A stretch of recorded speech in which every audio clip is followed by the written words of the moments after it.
Bien, empecemos entonces con el capítulo número 8. Continuemos con el capítulo número 8, que el tema de este capítulo es cantidad de movimiento, impulso y choques.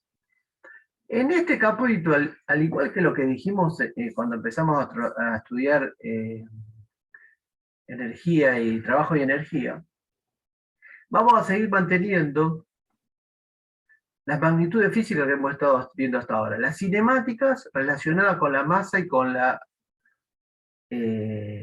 masa y con las fuerzas, ¿sí? Pero nos va a permitir este tema resolver problemas mucho más fáciles que serían con los temas anteriores, sobre todo el tema de los choques entre cuerpos. ¿Sí? Cuando nosotros tenemos un problema de choque, no vamos a dudarlo en resolver el problema a través de impulso y cantidad de movimiento, y no con leyes de Newton ni con trabajo y energía. Ya vamos a ver por qué es esto y van a ver qué sencillo se resulta hacer este tema visto desde este lugar. Pero también nos va a permitir resolver algunos problemas, nos va a permitir resolver problemas que ya sabemos resolver por los otros métodos a través de la aplicación del impulso y la cantidad de movimiento. Bien, lo primero que vamos a hacer es ver la segunda ley de Newton. Nosotros ya sabemos lo que dice la segunda ley de Newton. Decía que si la fuerza neta que actuaba sobre un cuerpo era distinto de cero, el cuerpo que adquiría una aceleración.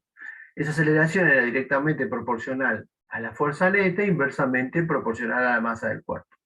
Bien, eso que nosotros expresamos como que la suma de la fuerza neta es igual a masa por aceleración, esa ecuación, nosotros ahora vamos a decir que esa es la segunda ley de Newton en términos de la aceleración, ¿sí? En términos de la aceleración. Pero existe una variante de la segunda ley de Newton, que vamos a ver después que no es una variante, sino que es la original, la variante la que dimos primero, que es la segunda ley de Newton en términos de la cantidad de movimiento. ¿Sí? Pero, ¿qué es la cantidad de movimiento? Primero vamos a definir qué es la cantidad de movimiento que tiene un cuerpo, y después vamos a definir la segunda ley de Newton, no en términos de la aceleración, sino en términos de la cantidad de movimiento. Recuerden que en el libro, más que recuerden, esto es una aclaración, en el libro no habla de cantidad de movimiento, sino de momento lineal. Entonces, si tienen ahí alguna hojita o un papel, anoten que cantidad de movimiento y momento lineal es lo mismo, ¿sí? El libro les puede hablar, o algunos libros les va a hablar de momento lineal. Yo voy a hablar de cantidad de movimiento. Bueno, uno u otro es indistinto, ¿sí? Bien, entonces podríamos decir que la segunda ley de Newton en términos del momento lineal también. Sí, escucho. ¿Alguien me preguntaba algo? ¿Momento lineal o movimiento lineal? Momento lineal. Momento, de Ok. momento. Cantidad de movimiento o momento lineal. ¿Sí? Bien. Yo dije movimiento lineal. No, no sé, pero no había entendido bien. Ah, está bien. Puede ser que haya dicho mal. Bien. Nosotros sabemos que la aceleración, que obviamente se describe con un vector, es la derivada de la velocidad respecto del tiempo. ¿Sí? Es el concepto que vimos de aceleración al principio de año. Y sabemos que la segunda ley de Newton, en términos de la aceleración, es que la fuerza neta es igual a la masa por la aceleración. ¿Sí? Yo la aceleración la voy a escribir en términos de la velocidad, como la derivada de la velocidad respecto del tiempo. ¿Sí? Bien, si yo lo escribo así, voy a llamar a este producto de m por b, m masa del cuerpo por su velocidad, lo voy a llamar cantidad de movimiento o momento lineal. Acá están los dos nombres. O momento lineal de la partícula. O sea que llamo al producto de la masa, que es una magnitud escalar, por la velocidad, que se describe como un vector, lo defino con P. ¿Y qué es P? P minúscula, cantidad de movimiento o momento lineal. cantidad de movimiento a partir de ahora. ¿Por qué cantidad de movimiento? Porque para el castellano, cantidad de movimiento está claro, que qué cantidad de movimiento tiene. El momento lineal, veo que no me está diciendo bien lo que se trata.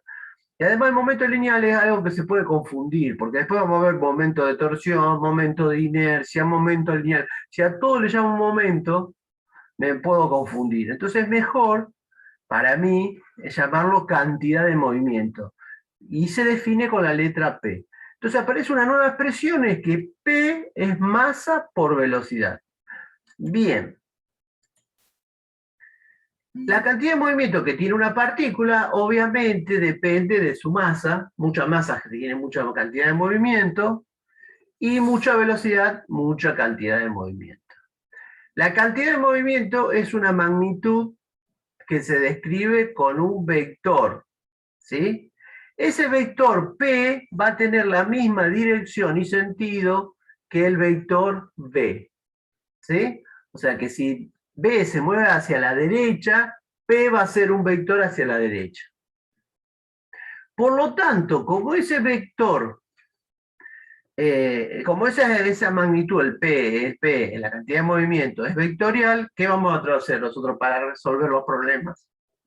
Trabajar como hemos hecho siempre. Cada vez que teníamos una magnitud vectorial, por ejemplo, en el tiro oblicuo teníamos la velocidad en componente en X y en Y, ¿cómo lo trabajábamos? ¿Vectorialmente? No, con las componentes X y Y de esa velocidad. Bien, lo mismo vamos a hacer acá, entonces vamos a tener un Px, que va a ser la masa por la componente X, un Pi, que va a ser la masa por la componente Y. Y eventualmente un Pz, que va a ser la masa por la componente Z de la velocidad. ¿Qué quiere decir? Que vamos a tener que elegir un sistema de referencia para ver Px si es positivo o negativo. ¿Sí? Si Bx, la componente de la velocidad, en mi sistema de referencia es positivo, Px va a ser positivo. ¿Sí? Si es negativo Bx, en mi sistema de referencia significa que Px es negativo. No quiere decir que la cantidad de movimiento sea una magnitud positiva o negativa. Significa que es una magnitud vectorial que tiene una determinada dirección y sentido. Puede ser para arriba, para abajo, para la derecha o para la izquierda. Cuando yo lo tengo que componer, voy a tener que establecer un sistema de referencia para poder sumar las cantidades de movimiento para un lado y restarlas para el otro. Bien. ¿Qué unidad tiene la cantidad de movimiento? Bueno, la masa, ¿en qué unidades se mide? Kilos. Kilos. ¿Y la velocidad? ¿Y la componente de la velocidad? ¿La velocidad? Metros sobre segundo. Metros sobre segundo. Quiere decir que la unidad es kilo por metro sobre segundos. No es segundo cuadrado, que sería Newton. Kilos por metro sobre segundo. Le estaría faltando un cuadrado para ser Newton. Bien, la unidad de la cantidad de movimiento todavía no se le ha puesto ningún nombre. Todavía nadie le ha puesto un nombre. Por lo tanto, es kilo por metro sobre segundos. Y no tiene ningún nombre y lo voy a escribir de esa manera. Obviamente que esta es la unidad, ¿en qué sistema? En el sistema internacional. ¿Sí? Bien.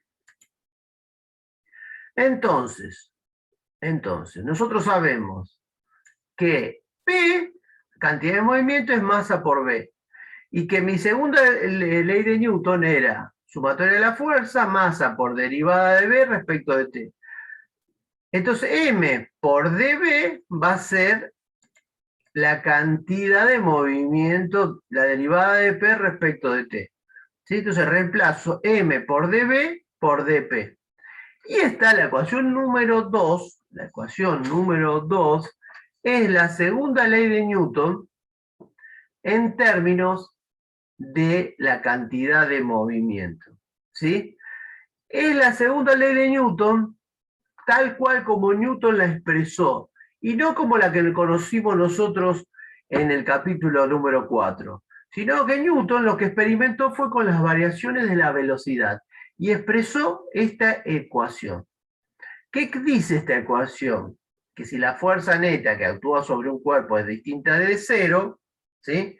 Si la fuerza neta que actúa sobre una partícula, ¿a qué es igual? A la rapidez de cambio de la cantidad de movimiento, a la rapidez de cambio de la cantidad de movimiento. ¿Por qué la rapidez?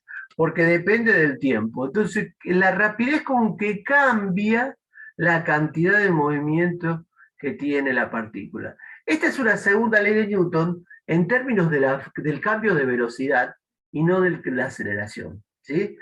Es midiendo velocidades y no determinando aceleraciones.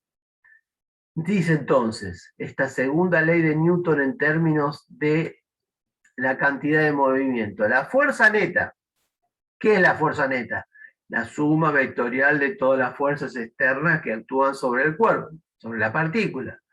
¿Sí? Es igual a la rapidez de cambio de la cantidad de movimiento de la partícula. ¿Sí? Es igual, la fuerza neta es igual a la rapidez de cambio de la cantidad de movimiento. ¿Sí? Bien, bien. Eso dice la segunda ley de Newton en términos de la cantidad de movimiento. La ecuación 2, esta última, y no la que conocemos del capítulo 4, es la forma en que Newton planteó originalmente su segunda ley. Aunque él llamó momentum a la cantidad de movimiento. Él a la cantidad de movimiento le llamó momentum. ¿Sí? Y esta expresión también es válida solamente como la segunda ley de Newton en términos de la aceleración para marcos de referencia inerciales. ¿Sí? Según esta ecuación, un cambio rápido de cantidad de movimiento, o sea, para que haya cambio rápido de la cantidad de movimiento, ¿qué necesito? Una fuerza neta grande. Si la fuerza neta es muy pequeña, va a haber un cambio muy lento de la cantidad de movimiento, muy pequeño de la cantidad de movimiento. O sea que mucho cambio de cantidad de movimiento requiere una fuerza neta muy grande. Eso es lo que está expresando esta ecuación. ¿Sí? ¿Qué sucede si la fuerza neta es cero? ¿Qué sucede si la fuerza neta es cero? No hay cambio de la cantidad de movimiento. ¿Qué quiere decir que no hay cambio de la cantidad de movimiento? Que la partícula siempre tiene la misma cantidad de movimiento. Una partícula que se mueve siempre con la misma cantidad de movimiento, ¿cómo se está moviendo? Velocidad constante.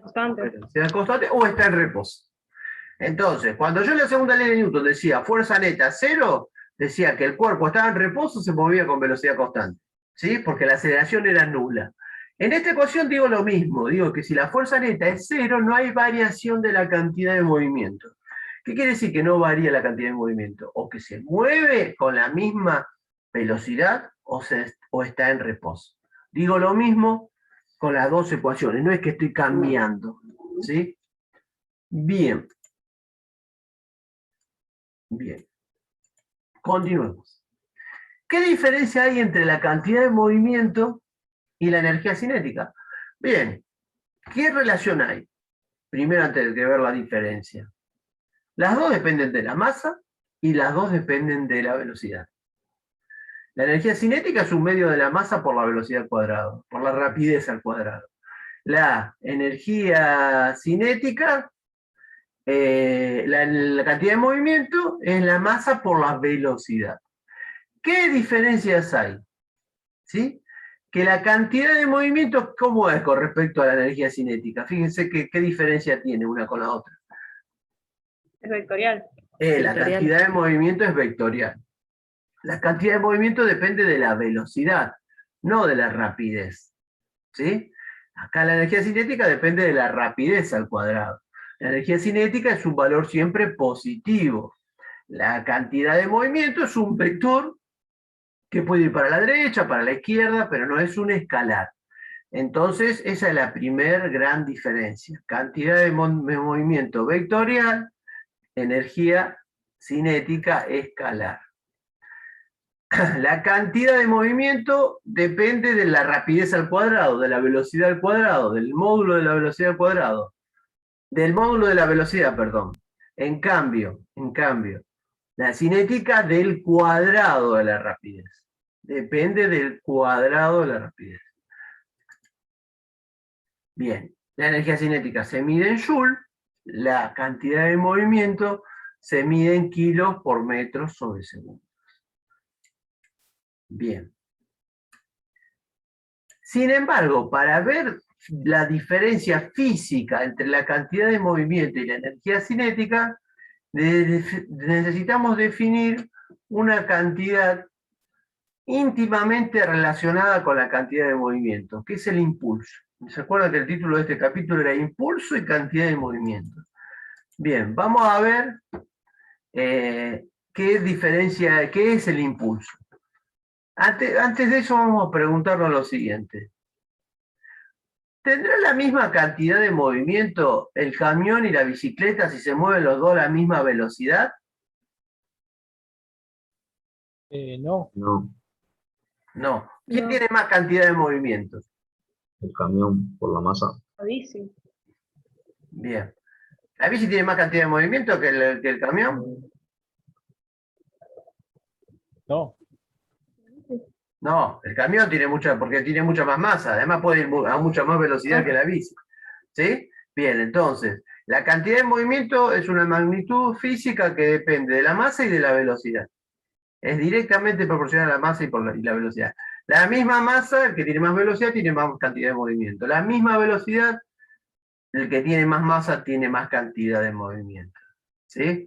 No es lo mismo, ¿se acuerdan que la energía cinética yo decía lo mismo? Que yo corra hacia el sur o hacia el norte, tengo la misma energía cinética, porque la misma masa y la misma rapidez. Acá no es lo mismo que el camión vaya para el norte o para el sur. ¿Por qué? ¿Qué diferencia hay? ¿Que el camión vaya a 30 km por hora al norte o al sur? ¿Qué diferencia hay en ese caso para la cantidad de movimiento? El sentido. La dirección y el sentido de ese vector. Perfecto. Entonces no es igual que se mueva para el norte o para el sur, como sí era igual para la energía cinética. Bien. Y aquí es donde yo quiero hacer una pregunta, a ver si se entiende. Escuchen lo que voy a decir.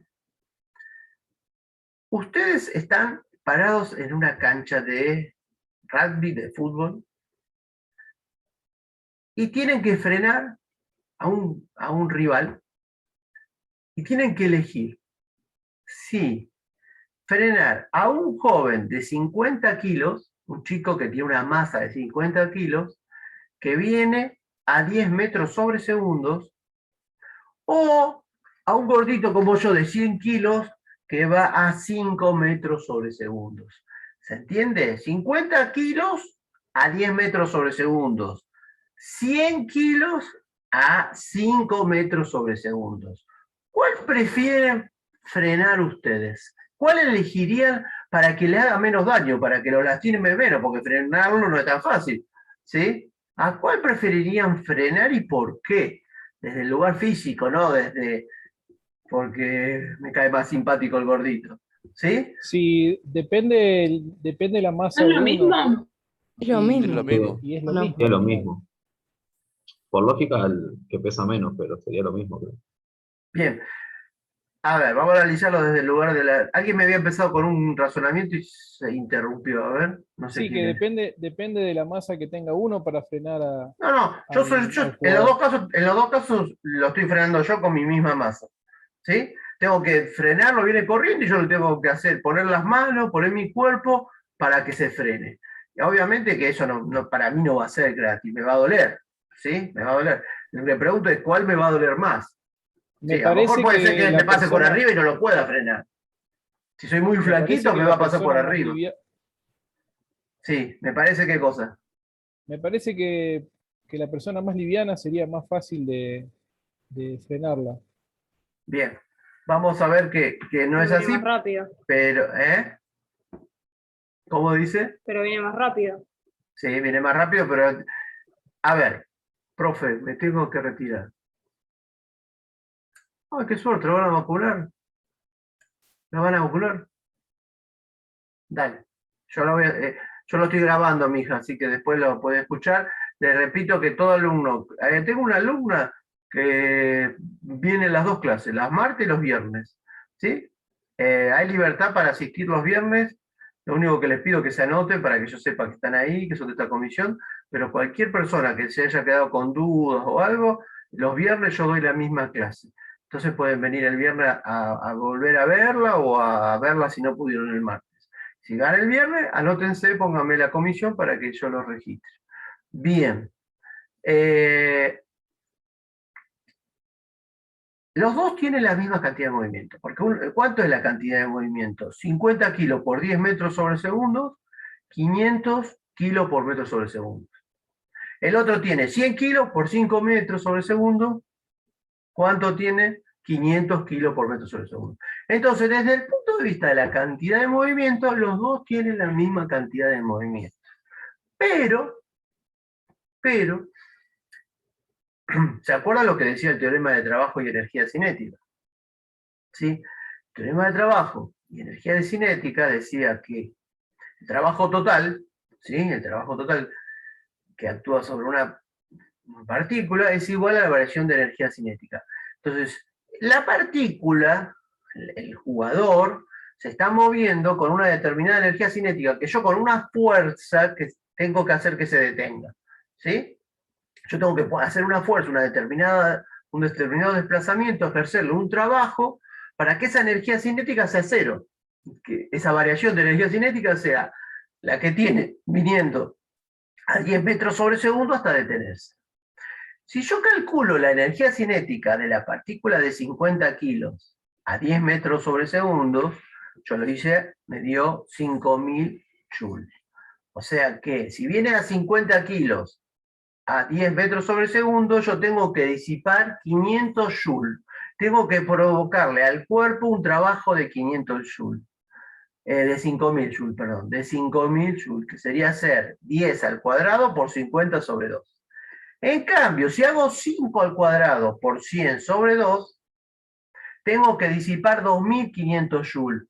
Por lo tanto, me conviene frenar al que tiene 100 kilos y viene a 5 metros sobre segundo. ¿Sí? ¿Por qué? Porque si bien los dos tienen la misma cantidad de movimiento, tengo que tratar de, es más fácil disipar la energía que tiene el que tiene menos energía. Y para que se entienda bien este concepto, fíjense, les voy a dar un tercer ejemplo. Un proyectil de 50 gramos, viene a 10.000 metros sobre segundos. 50 gramos a 10.000 metros sobre segundos. Su cantidad de movimiento es igual que los otros dos. ¿Qué pasa cuando ustedes están en el medio de la cancha y les pasa un proyectil que viene hacia donde están ustedes a 10.000 metros sobre segundo? ¿Lo pueden parar? ¿Qué les parece? ¿Lo podrán parar? No, Bien, ¿por qué? Porque tiene 5 Porque es muy millones de rápido. joules, tiene 5 millones de joules de energía cinética que mi cuerpito no puede disipar. Y me pasa, ni me entero yo, porque me atraviesa directamente, ¿sí? Bien, entonces, cuando nosotros estamos comparando, tenemos que ver el problema desde los dos lugares, de la energía cinética y de la cantidad de movimiento. Entonces, para disipar a ese cuerpo lo hago desde el punto de vista de la energía cinética. Estos tienen distinta cantidad de movimiento, por eso yo prefiero que me pise la chica en bicicleta y no el camión. ¿Por qué? Porque a los que vengan los dos a 30 kilómetros por hora, la masa chiquita de la bicicleta va a hacer que tenga poca energía cinética y poca cantidad de movimiento. Entonces yo voy a poder absorber fácilmente, a lo mejor me quiebro un hueso, pero no más que como si me agarra este camión. Bien. ¿Qué es el impulso de la fuerza neta? Fíjense ustedes. Viene la pelotita de tenis hacia donde está la raqueta, ¿y qué le hace el tenista? ¿Qué le aplica el tenista? Una fuerza. Una fuerza que vamos a decir una fuerza neta. ¿Sí? ¿Qué genera esa fuerza neta? Que la bolita, la pelotita de tenis que iba para la izquierda, la fuerza neta que le aplicó la raqueta hace que se vaya para la derecha. ¿Sí? Esa fuerza modificó, ¿qué cosa? La dirección y sentido de la velocidad. ¿Qué cosa? La cantidad de movimiento que tiene la pelotita. Lo mismo la persona que está jugando al golf. Bien, pero esa fuerza neta no es instantánea, se produce en un delta T, que puede ser mayor, que puede ser menor. Entonces, en el delta T se produce, ¿qué cosa? esa aplicación de la fuerza neta. Bien, y definimos con J mayúscula, al impulso de la fuerza neta. ¿Y cómo definimos el impulso de la fuerza neta? Como el producto de la fuerza neta por el tiempo que estuvo aplicada la fuerza neta. Eso me da el impulso de la fuerza neta, que lo llamo con J y va a ser, como dice la ecuación 3, la fuerza neta por delta T. Nuevamente es una magnitud J, es un vector que tiene la misma dirección y sentido que la fuerza neta. ¿Sí? Cuando el delta T es muy pequeño, J es pequeño. Cuando el delta T es muy grande, J es grande. Bien, ese es el impulso de la fuerza neta. El impulso es un vector, su dirección y sentido es el mismo que la fuerza neta, su magnitud es el producto de la fuerza neta por el tiempo que actúa. Su unidad es la unidad de fuerza por la unidad de tiempo. ¿Cuál es la unidad de fuerza por la unidad de tiempo?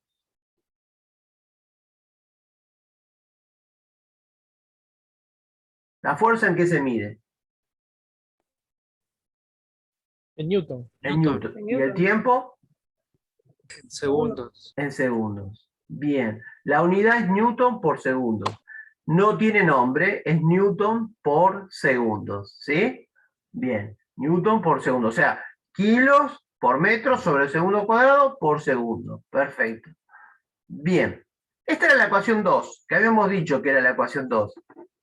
Era la segunda ley de Newton en términos de la cantidad de movimiento.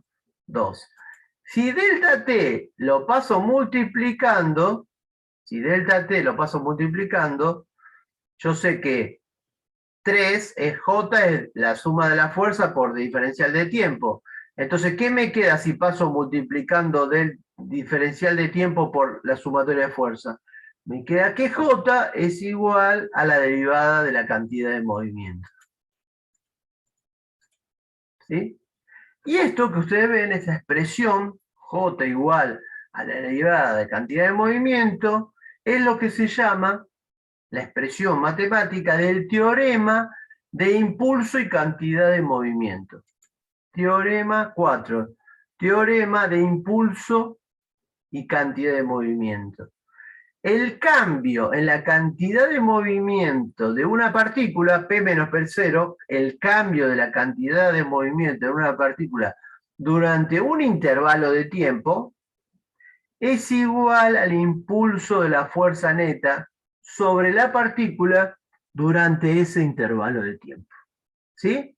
Repito, el cambio de la cantidad de movimiento de una partícula durante un intervalo de tiempo es igual al impulso de la fuerza neta que actúa sobre la partícula durante ese intervalo. Bien, bien.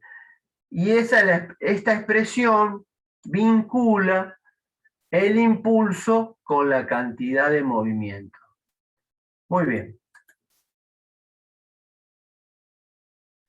Este impulso y cantidad de movimiento no es solamente válido para fuerzas constantes, sino que es válido para fuerzas variables. Por ejemplo, cuando una pelotita colisiona contra la pared, ¿sí? Viene la pelotita, choca contra la pared, ahí la pared le hace una fuerza neta, ¿sí? Que sería la fuerza normal que le está haciendo a la pelotita. Esa fuerza normal que le hace la pared a la pelotita no es una fuerza constante, porque la pelotita se deforma, entonces esa fuerza va de 0, aumenta a un valor máximo y después vuelve a ser 0. Bien, ¿qué provoca esa fuerza neta? En un delta T provoca un impulso, y ese impulso ¿qué genera? El cambio de la cantidad de movimiento. La partícula tenía una cantidad de movimiento que era un vector que iba contra la pared y ahora tiene una cantidad de movimiento que es un vector que sale de la pared. ¿Sí? Bien, o sea que cambió la dirección y sentido de la cantidad de movimiento. Analicemos esto desde este lugar. Fíjense. Esta partícula, la pelotita de tenis por decir algo, que va a chocar contra la pared, una pelotita, tiene una velocidad, por lo tanto tiene una cantidad de movimiento, ¿sí? Y en este instante está apenas en contacto con la pared. ¿Qué sucede? La pared le ejerce una fuerza muy chiquitita, porque casi todavía no está en contacto. Ahí vamos a establecer que tenemos el delta T cero, el tiempo cero, el tiempo inicial cero. ¿Qué pasa ahora? Ahí es cero. Ahora, la pelota pasó un instante y la pelotita está más comprimida contra la pared y se está deformando. Yo he exagerado la deformación de la pelotita. Por lo tanto, la fuerza que está haciendo la pared es más grande. ¿Sí? Este es el tiempo 1. Para un tiempo 3, se sigue comprimiendo y deformando contra la pared, y en el tiempo 4 alcanza el valor máximo de deformación. ¿Sí? Y a partir de ahí empieza a moverse, ahí se detuvo, en ese instante se detuvo y ahora empieza a salir hacia afuera, hacia la izquierda. ¿Sí? Se empieza a deformar, la fuerza neta sigue actuando sobre la partícula, pero ahora la partícula, en el delta T final, en el tiempo final, la partícula vuelve y sale del contacto con la pared. O sea que se puso en contacto en la pared, en la parte superior, y salió de estar en contacto de la pared en ese punto. Ese delta T es muy pequeño, ¿sí? Son décimas de segundo. Pero si nosotros podemos medir, vemos que la fuerza que fue haciendo la pared tuvo un valor máximo y fue de 0 al máximo y volvió a ser 0. ¿Sí? Por lo tanto, me da una distribución así como una campana. Si yo represento, bueno, ahí termina el movimiento y ahora la cantidad de movimiento de la partícula es saliendo de la pared, es opuesta a la 1. Entonces, ahí hubo una fuerza neta, ¿sí? Una fuerza neta máxima, ¿sí? Y con esta distribución que provocaron el cambio de la cantidad de movimiento. O sea que si yo calculo la fuerza neta por el delta T, me daría el impulso que le ejerció esa fuerza neta a la pelotita. ¿Para qué cosa? Para cambiarle la cantidad de movimiento. ¿Sí? Para hacer que la cantidad de movimiento era hacia la derecha y ahora sea hacia la izquierda. Bien, eso se determina a través de algo que se llama integral. ¿Sí? Integrales es un tema que se da el primer año en análisis matemático después de dar derivadas. ¿Están dando ya derivadas o todavía no? Estamos dando. ¿Están dando? Bueno, cuando terminen de dar derivada y tomen parcial y todo, el último tema, creo que el último tema, por lo menos era el último tema en mi época, es de integrales. La integral se aplica en física en un montón de ejemplos, como por ejemplo en este caso para calcular el impulso de una fuerza no constante. ¿Y qué es en la integral J? Es la fuerza diferencial de T. La integral esa, que todavía no sé cómo resolver, que ya van a aprender en análisis, que no necesito, que yo no voy a usar acá integrales para resolver en física 1, bueno, en física 2 sí van a usar integrales, necesitan saberlo para física 2, lo van a hacer de esta manera. O sea que la integral lo que me determina es ese área. ¿Qué área? El área que tenemos aquí, que es la gráfica donde yo tengo en el tiempo, en el eje X tengo el tiempo y en el eje Y tengo el valor de la fuerza. Entonces yo en ese gráfico veo que hay una fuerza que no es constante. ¿Dónde es máxima? Y acá, en el punto más alto. Va de 0 a un valor máximo. Ese sería el valor de la fuerza máxima. Bien. El teorema de impulso y cantidad de movimiento para fuerzas que no son constantes se obtienen a partir de hacer esa integral. ¿Sí? Y si ustedes se fijan, si yo resuelvo esa integral, no me importa ahora cómo resolver esta integral, pero lo que me importa es que nosotros podamos interpretar qué fuerza vamos a determinar. Bien, y para eso veamos este ejemplo. Veamos ahí. En rojo yo tengo el área que se resuelve con la integral, que es la que vimos antes. Eso me determina a mí un valor acá, que sería el valor de la fuerza máxima. Ese valor ahí es la fuerza máxima que alcanzó a aplicársele a la partícula. Si yo tomo el área roja y la divido delta t, me da un área verde. Y ese valor de área verde se corresponde con algo que se llama fuerza media. Bien, nosotros lo que vamos a sacar es esa fuerza media que se le está ejerciendo a la partícula. ¿Sí? ¿Cuál es la fuerza media? Es la fuerza que hace que el área sea el mismo, pero que en lugar de tener esta distribución, sea una distribución rectangular. Entonces, cuando yo aplico esta ecuación, cuando yo digo J es igual a fuerza por delta T, lo que estoy sacando de fuerza acá no es la máxima, sino es la media. Es esa fuerza media que se le está ejerciendo a la partícula. ¿Sí? Si yo quisiera sacar la fuerza máxima, tendría que aprender primero a integrar. Entonces, de esa manera yo voy a resolver el problema.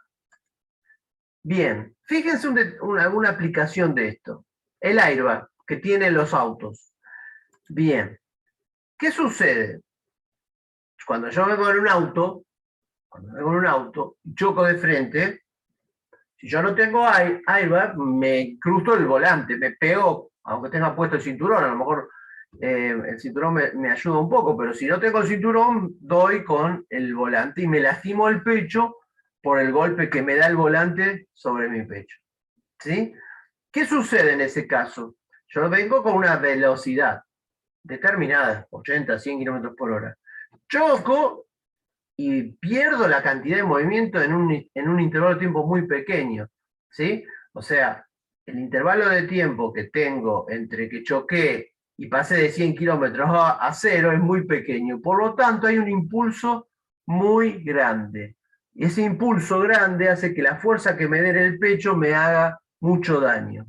Si yo en lugar de chocar sin airbag, tengo un airbag, el airbag lo que me genera a mí no es que el choque sea de menor impulso, porque el choque va a pasar lo mismo, el auto va a venir a 100 kilómetros por hora y en un delta T muy bajito se va a frenar.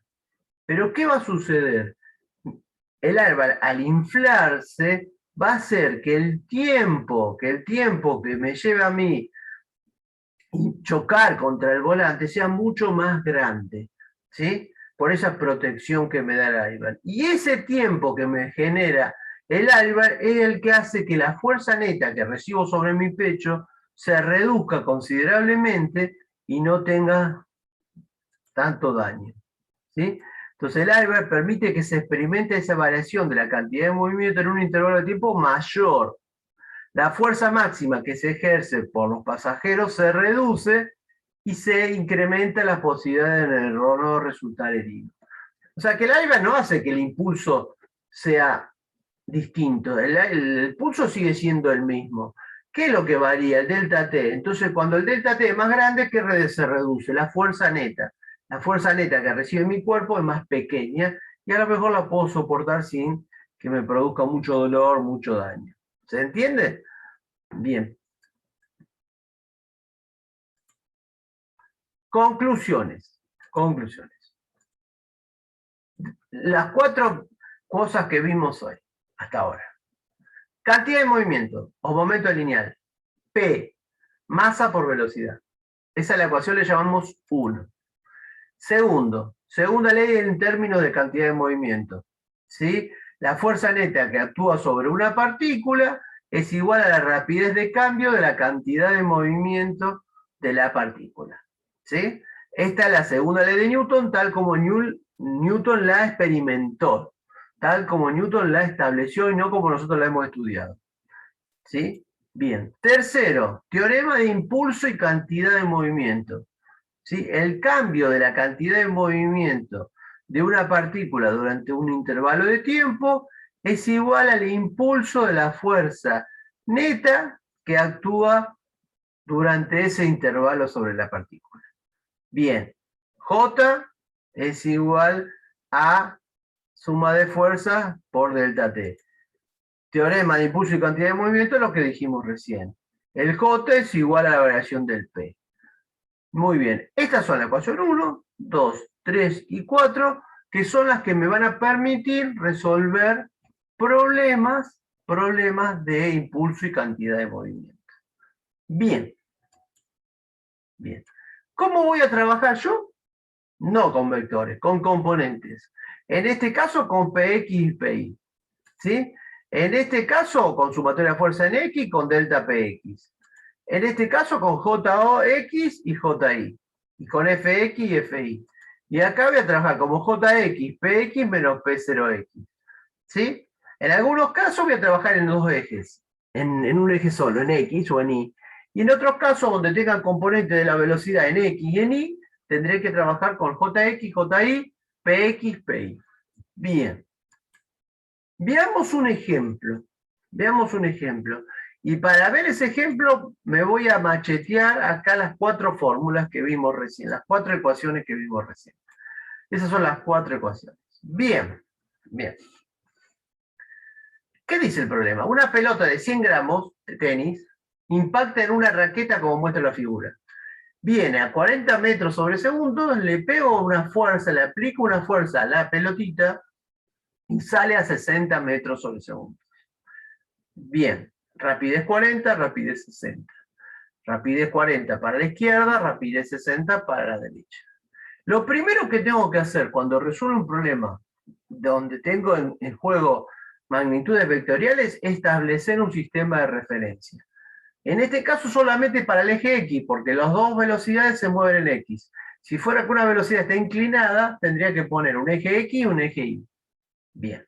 Voy a poner, se me ocurre poner, puedo poner lo que yo quiera, esto es arbitrario. Voy a poner que el eje X es positivo para la derecha. ¿Sí? Bien. ¿Qué dice que calcule? La magnitud, dice calcular la magnitud del impulso aplicado a la pelota a través de la raqueta. Si yo voy al impulso, es la ecuación 3. ¿Sí? Bien, en la ecuación 3 no tengo ni la fuerza ni el delta T. Entonces no puedo resolver con la ecuación 3, porque no tengo la fuerza. El delta T después me lo dice, pero la fuerza no tengo qué fuerza le ejercía la pelota. Entonces con la ecuación 3 no puedo. Pero con la ecuación 4 me dice que el Jx es el Px menos el P0x. Y con la ecuación 1 veo que el Px es M por Bx. Claro. ¿Sí? Entonces yo voy a aplicar la ecuación 4 en este caso, solo para X. Entonces yo digo, bueno, de 1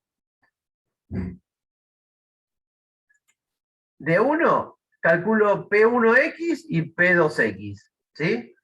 Cuidado, porque Bx ya ahora no es una velocidad, es una componente. Entonces B1x, esta que está acá arriba, B1x, ¿es más 40 o menos 40? En función de mi referencia. Menos. Menos 40. ¿Y B2x? Más. Más 60. Más 60. Bien, entonces cuando yo digo P1x es M por B1x, es 100, 0,100 kilos, 100 gramos, 0,100 kilos, por menos 40, es menos 4. Y P2x es 60 por 0,1, 6, más 6. Bien, entonces ahora digo, bueno, ahora aplico la 4, Jx, Px menos P0x, en este caso P2x menos P1x. Final menos inicial, P2x menos P1x. ¿Y cuánto es? 6 menos, de este menos que está acá, y como 4 era negativo, me va a quedar más 4. Y eso me da 10 kilos por metros sobre segundos. ¿Sí? Pero a mí, ¿qué me piden? Impulso. Entonces, si me piden impulso, lo tengo que expresar en newton sobre segundo. ¿Y cómo llegué a newton sobre segundo? Multiplicando acá por segundos y dividiendo por segundos. ¿Esto qué sería? Kilo por metro sobre segundo al cuadrado. ¿Esto qué sería? Newton. Newton. Entonces, ¿qué me da? Newton por segundo. ¿sí? Como a mí me pidieron impulso, ¿qué hago? ¿Qué hago? Newton por segundo. Lo expreso como Newton por segundo porque me pidieron impulso. Si a mí me piden cantidad de movimiento, lo expreso como kilos por metro sobre segundo. Bien. Obviamente que kilo por metro, Newton por segundo es equivalente a kilo por metro sobre segundo, como se ve en esta expresión.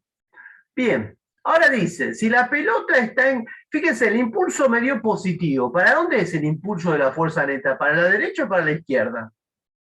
A la pelotita. ¿El impulso para dónde se lo di? ¿Para la derecha? Para la derecha, porque me dio más. Acá me dio positivo. Claro, ¿sí? positivo. Entonces el J sería así. Así sería mi J. Así. Con la flechita para allá. Ahí. Bien. Y el J y la fuerza neta tienen el mismo sentido. O sea que la fuerza neta que le dio la raqueta, la raqueta, ¿para dónde sufrió una fuerza? ¿Para la derecha o para la izquierda? ¿Para dónde le apliqué la fuerza a la pelotita para que venía y ahora salga? Para la derecha. Tiene también una fuerza neta hacia la derecha. Entonces, si la pelota está en contacto con la raqueta durante 0,05 segundos, calcule la magnitud de la fuerza horizontal media que la raqueta ejerce sobre la pelota durante ese impacto. Bien, entonces yo ahora digo, utilizando la 3, yo digo que Jx, ¿cuánto es Jx? 10. Y esto, la suma de la fuerza en X, la fuerza neta media, como dijimos antes, por delta T. Entonces, de acá que despejo la fuerza media X. Es Jx sobre delta T. O sea, esto dividido el tiempo. ¿Cuánto me da? Me da 200 newton.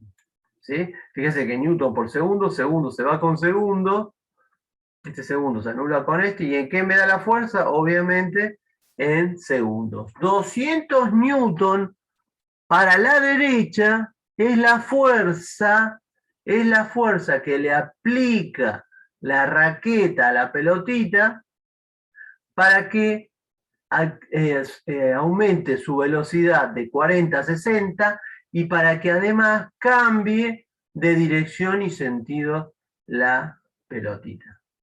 ¿Bien? ¿Preguntas? ¿Se entendió? Hay que tener muy claras estas ecuaciones, ¿eh? Estas 4 ecuaciones hay que tenerlas muy claritas para poder resolver. Bien, ¿se entendió esto?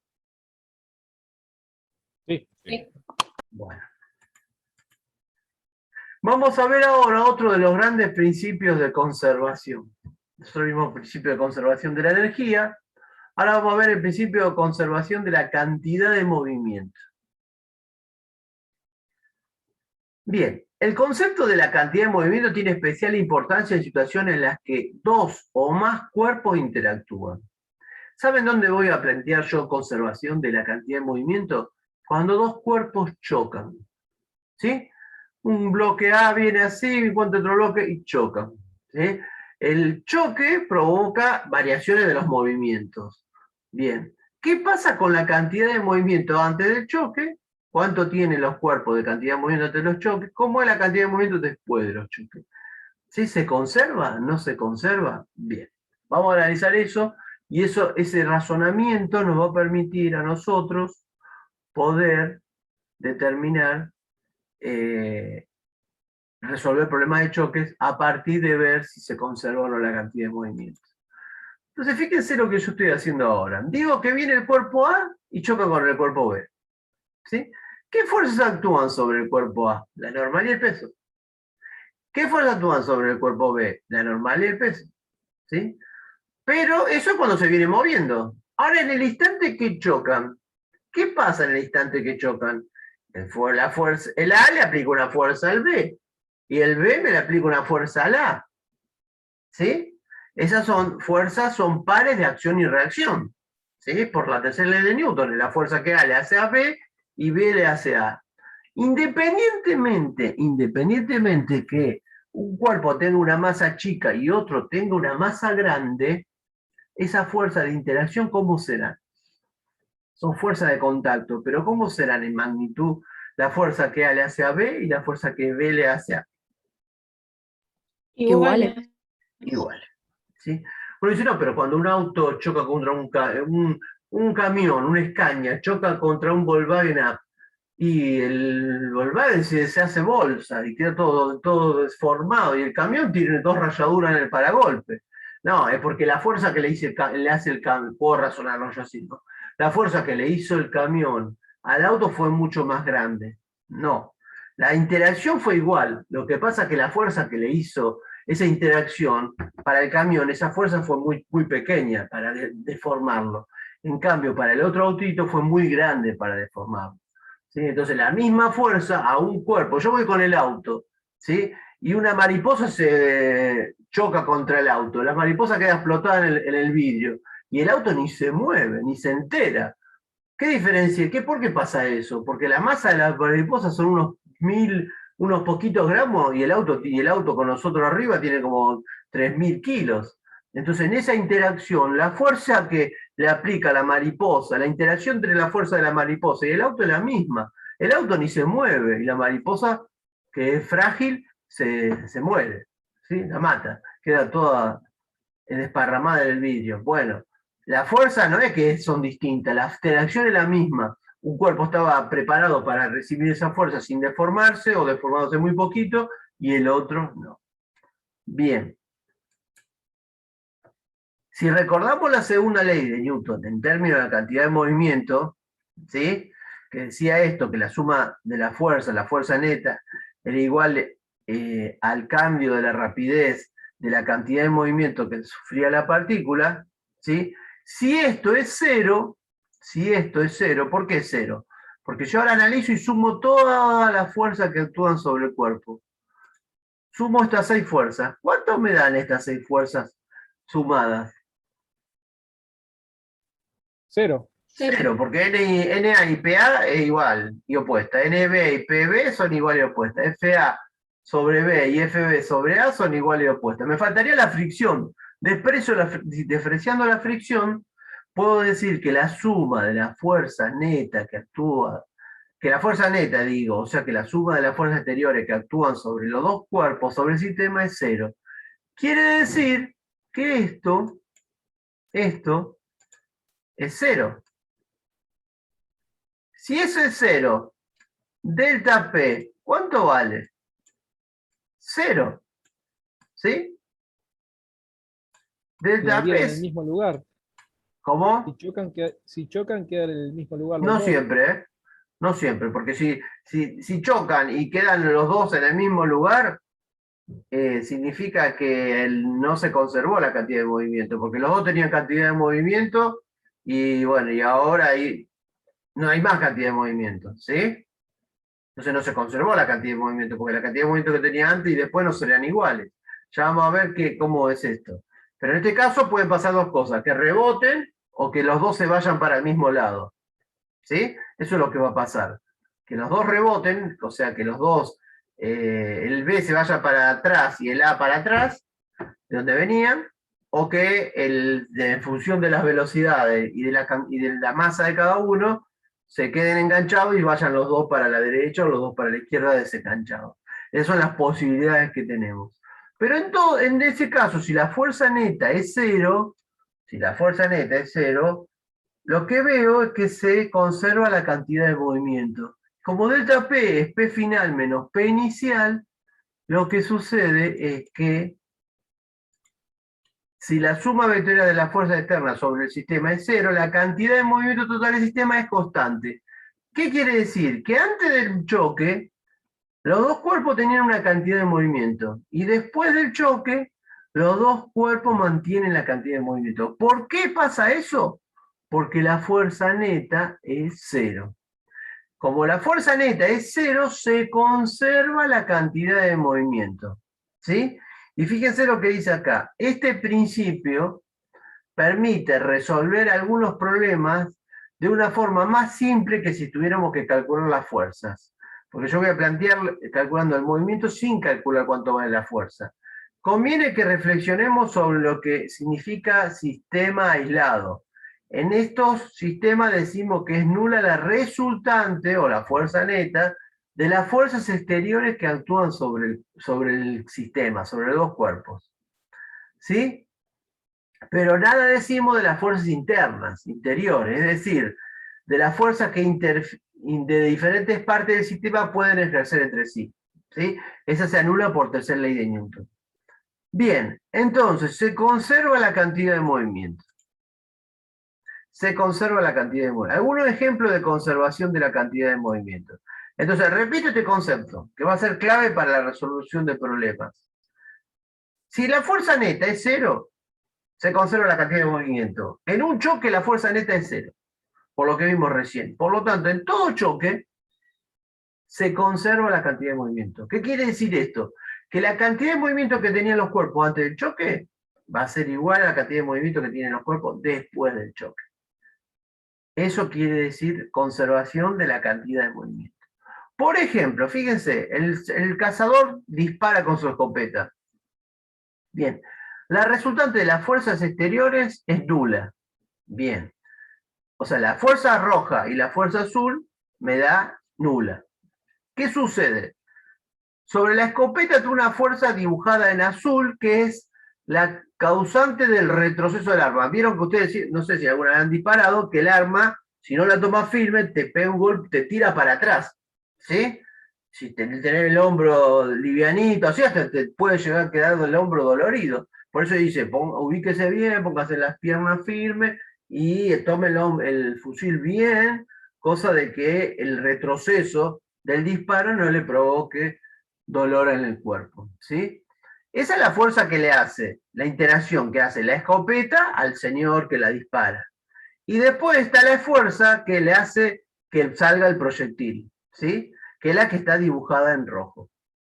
Esas dos fuerzas, que serían la fuerza sobre el proyectil y la fuerza del proyectil sobre el hombre, que serían las dos fuerzas que yo tendría que dibujar en el diagrama de cuerpo libre, que serían las dos fuerzas que actúan, una sobre el hombre y la otra sobre el fusil, sobre el proyectil, que si yo tengo que dibujar el proyectil solamente dibujaría la roja, sería la fuerza que hace que salga el proyectil de la escopeta. ¿Sí? La azul es la fuerza que hace retroceder al hombre y que incluso lo puede hacer caer si es muy grande. ¿Tá? Son fuerzas sobre dos cuerpos distintos, ¿sí? Pero son productos de la conservación de la cantidad de movimiento. En este caso, la velocidad del proyectil y por la masa que tiene el proyectil va a ser igual a la masa del hombre por la velocidad de retroceso. ¿Qué pasa? Como el hombre pesa 80 a 100 kilos y el proyectil tiene una masa muy chiquita, esa cantidad de movimiento para el proyectil hace que se salga con una gran velocidad. En cambio, el hombre hace que apenas retroceda. Bien.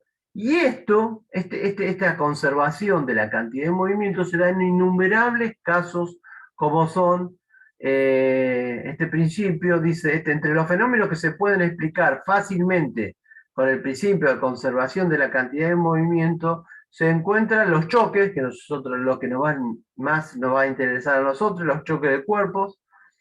Bueno, acá dice bolas de billar, pero choque de cualquier cuerpo o vehículos.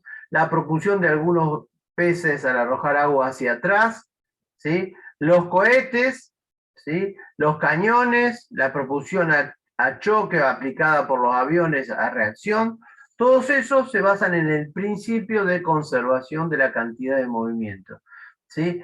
Se basan en esto de que hay una fuerza hacia adelante y otra fuerza hacia atrás, producto de que esas fuerzas son interacciones iguales y opuestas debido a las cantidades de movimiento. Bien, y veamos ahora, como para empezar hoy, para la semana que viene, profundizar los choques. Los choques, para eso fue que nosotros trabajamos con impulso y cantidad de movimiento, para resolver problemas de choques. ¿Qué decimos? Que se define como choque a la situación en la que dos cuerpos, pueden ser tres también, pero por ahora vamos a ver dos, ejercen uno sobre otro fuerzas muy grandes en tiempos muy cortos. ¿Sí? Utilizamos la ley de la conservación de la cantidad de movimiento para describir lo que ocurre cuando chocan dos cuerpos. Y relacionaremos condiciones finales, antes del choque, e iniciales finales después del choque e iniciales antes del choque. Bien. Vamos a estudiar primero choques en línea recta. Y decimos que cuando el choque se produce en línea recta, vamos a tener tres tipos de choques. El primer choque, es el más común, es el choque inelástico. ¿Qué quiere decir que es un choque inelástico? El que mostrábamos antes, dos cuerpos chocan, conserva la cantidad de movimiento, el choque produce un sonido, una pérdida de energía, y después del choque tiene la misma cantidad de movimiento, pero perdió energía. En este caso, energía cinética, porque el cuerpo suponemos que se está moviendo en un plano horizontal y no hay pérdida por energía potencial gravitatoria. Entonces viene un cuerpo y choca con otro, conserva la cantidad de movimiento, pero pierde energía. ¿Sí? Ese choque se llama choque inelástico, el que se produce casi siempre. Una variante del choque inelástico es el choque perfectamente o totalmente inelástico. ¿Qué quiere decir? Que el choque totalmente inelástico o parcialmente inelástico chocan y después del choque quedan unidos, quedan enganchados. O sea, chocan y no rebotan, no sale uno para una rapidez y otro otra, sino que los dos quedan juntos y se mueven los dos juntos, para la derecha o para la izquierda. Ese choque también se conserva la cantidad de movimiento, pero en ese choque hay mucha pérdida de energía cinética. Dice, por ejemplo, es un meteorito, choca con la Tierra, queda incrustado y hundido, ¿sí? Se sigue moviendo todo el sistema como la Tierra. ¿Se conserva la cantidad de movimiento? Sí. Ahora, ¿qué sucede? Se pierde muchísima energía cinética. Bien. Y el choque elástico es un choque ideal, un choque de laboratorio, un choque casi que no existe. ¿Qué es un choque elástico? Que no solamente se conserva la cantidad de movimiento, sino que no hay pérdida de energía. ¿Sí? O sea, los cuerpos venían con una energía cinética, chocaron y siguen con la misma energía cinética. ¿Sí? Casi medio imposible de que se produzca eso, a no ser que yo establezca las condiciones. Bien, fíjense, vamos a ver los dos primeros para dejar el resto para la clase que viene.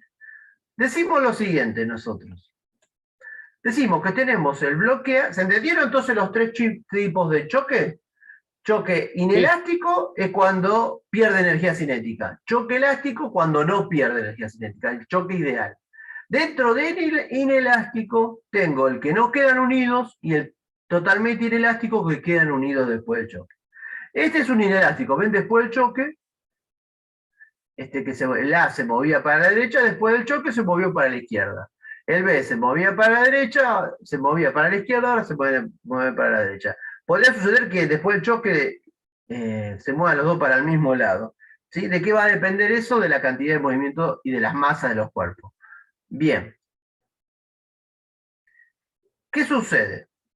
Voy a llamar yo con el subíndice 1, en todos los problemas, voy a llamar con el subíndice 1 a, ¿qué cosa? A la velocidad antes del choque. 1 es antes del choque. Por supuesto, 2 va a ser después del choque. Entonces acá yo tengo la velocidad de A1, sería la velocidad del cuerpo A antes del choque. BA2, que sería la velocidad de A después del choque. Lo mismo para B, 1 antes del choque, 2 después del choque. Como la cantidad de movimiento es una magnitud vectorial, yo voy a tener que establecer un sentido. Yo voy a decir, bueno, pongo esto positivo, este eje positivo X para allá. Por lo tanto, BA1X es positivo o negativo. Positivo. Positivo. BA1X es positivo. BB1X, ¿qué es? Negativo. Negativo. Bien. La cantidad de movimiento antes del choque, vamos a mirar acá ahora. Vamos a mirar solamente acá.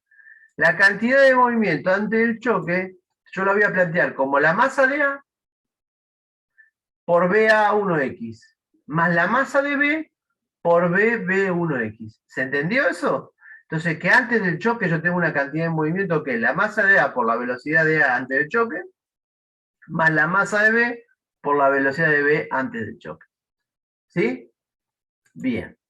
Y después del choque va a ser lo mismo para A y B, pero con las velocidades 2. Por lo tanto, yo digo que en todo choque se conserva la cantidad de movimiento. Establecí ese criterio, positivo para allá. Entonces, se conserva la cantidad de movimiento del choque. Entonces, ¿qué ecuación me queda? MA por BA1X, MB por BB1X, MA por BA2X, más MB por BB2X. Recuerden que acá, vamos a suponer que yo tuviera la masa de A la conozco, la masa de B la conozco, ¿sí? Y conozco esta velocidad, esta y esta. Y no conozco esta velocidad.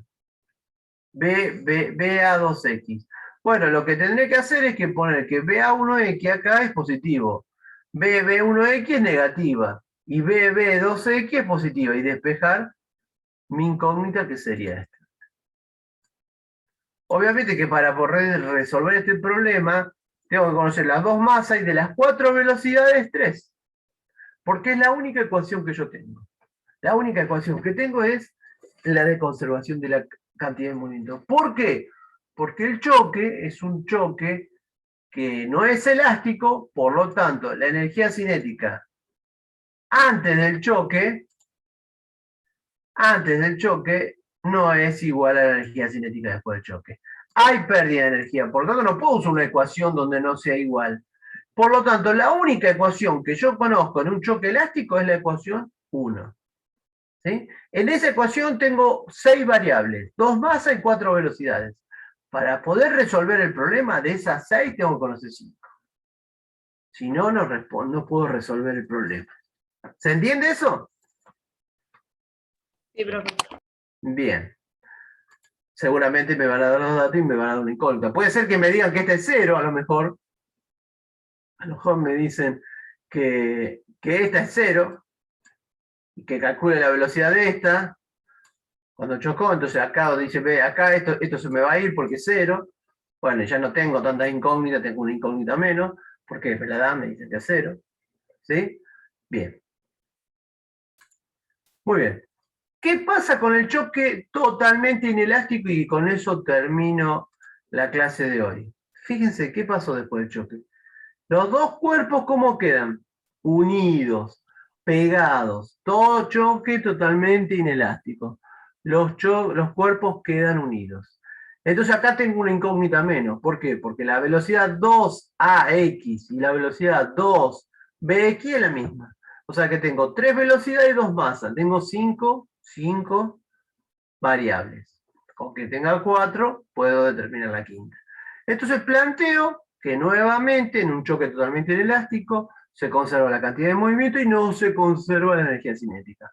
Entonces, si se conserva la cantidad de movimiento que tenía antes, pongo el signo positivo del eje, es la misma. Y ahora, en lugar de tener BA2X, BB2X, tengo B2X, una sola.